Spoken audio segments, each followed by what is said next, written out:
Welcome to Conversations Live.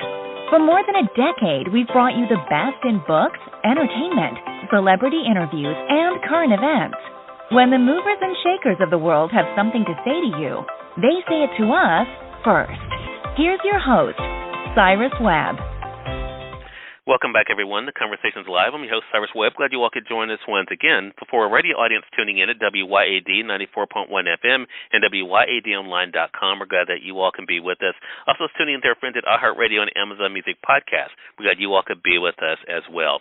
This is part of our Music and Youth segment here at WYAD, and today we're talking about the importance of Parkinson's disease awareness. Each April, the Parkinson's Foundation works with the worldwide Parkinson's community to make life better for people living with Parkinson's disease during Parkinson's Awareness Month and beyond. Every year, more than 90,000 people are newly diagnosed with Parkinson's. It's a disease that affects 1 million people in the United States alone. Joining us today, we're excited to welcome John Lehr to our broadcast. John is a Parkinson's Foundation CEO. Also, we have Vikas Chinnan joining us as well. He's a person living with young-onset Parkinson's disease to talk to us about what it's been like for him as well. Thanks to the two of you for the time. Really do appreciate it. Thank you for having us. Thanks for having us. And this is such an important conversation. John, I'm going to kick things off with you. I think a lot of times we hear about, of course, public figures who are being diagnosed with Parkinson's disease. We hear about it. We may not really know what Parkinson's disease is. Why is it important, though, to make people more aware of exactly what Parkinson's disease entails? Yeah, so Parkinson's disease affects 1 million Americans, and we have a recent study that shows that 90,000 individuals are newly diagnosed each year. That's a 50% increase from prior estimates. We know also that Parkinson's is a disease that primarily affects people later in life in their 60s, 70s, and 80s and beyond.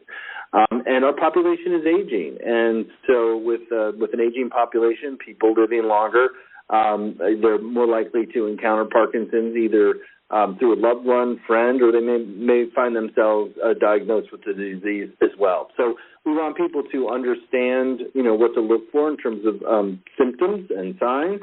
We want them to understand that there are care options out there, and there's a lot of good medications for people to take. Not a cure for sure, but things that can help them in their daily lives. And we want them to know that the Parkinson's Foundation is a resource, both for educational and informational materials, but also for ways to get involved to help to fight the disease. Yeah, so important to know, John. I appreciate you sharing that, because I want to bring you into the conversation because, as I mentioned in my introduction, you have young-onset Parkinson's disease. John just mentioned, of course, it normally impacts individuals as they're getting older. Talk to us about exactly what young-onset Parkinson's disease is. Absolutely. It's also known as YOPD, and it occurs in people younger than 50 years of age, and it affects about 4% of the 1 million people in the United States living with Parkinson's. The thing about YOPD is that people who are affected by it at a younger age, they experience the disease differently. For example, they might be at a different stage of their career and have less time to focus on their own care.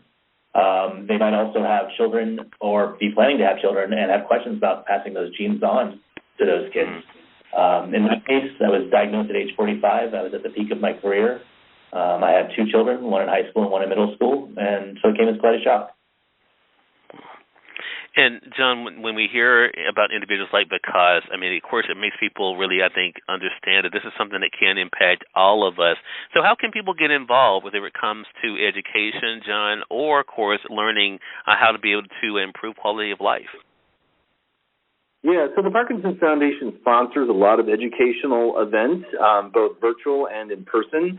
And all of those are listed on our website. So if you want to participate in one of those, feel free to go to our website, parkinson.org. If you want to get involved as a volunteer or do some fundraising, again, our website, parkinson.org, can tell you where we have our signature Moving Day events. Those are walks that take place both in the fall and the spring.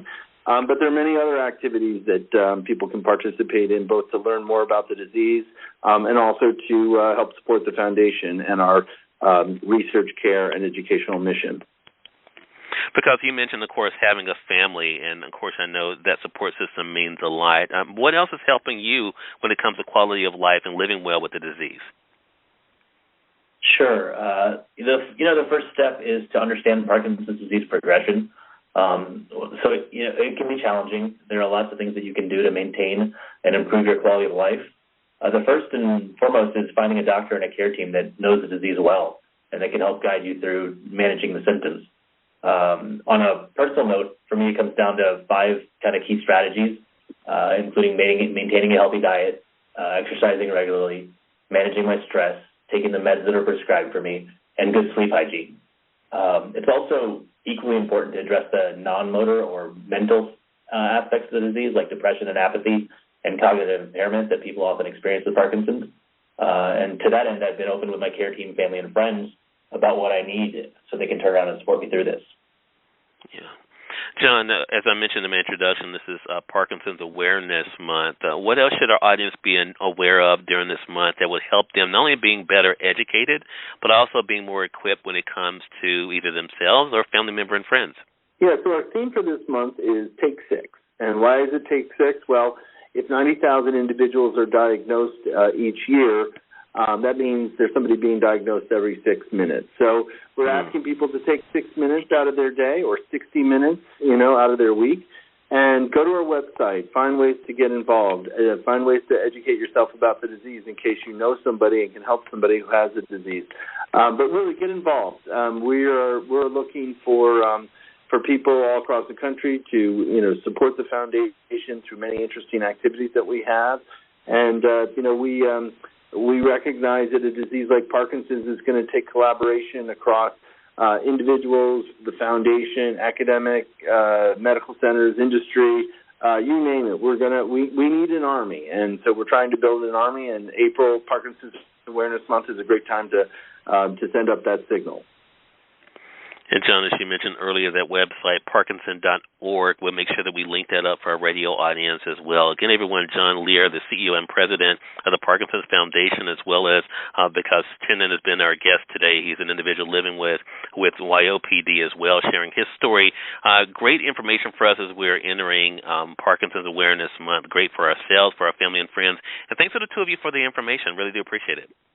Thank you very much, Cyrus. Appreciate it. Thanks for having us, Cyrus. I'm glad to do it. And we thank your audience for tuning in to another great segment of Conversations Live. Until next time, I'm your host, Cyrus Webb. As always, enjoy your day, enjoy your life, enjoy your world. Thank you all for choosing Conversations Live, and it's going to make today amazing. Take care.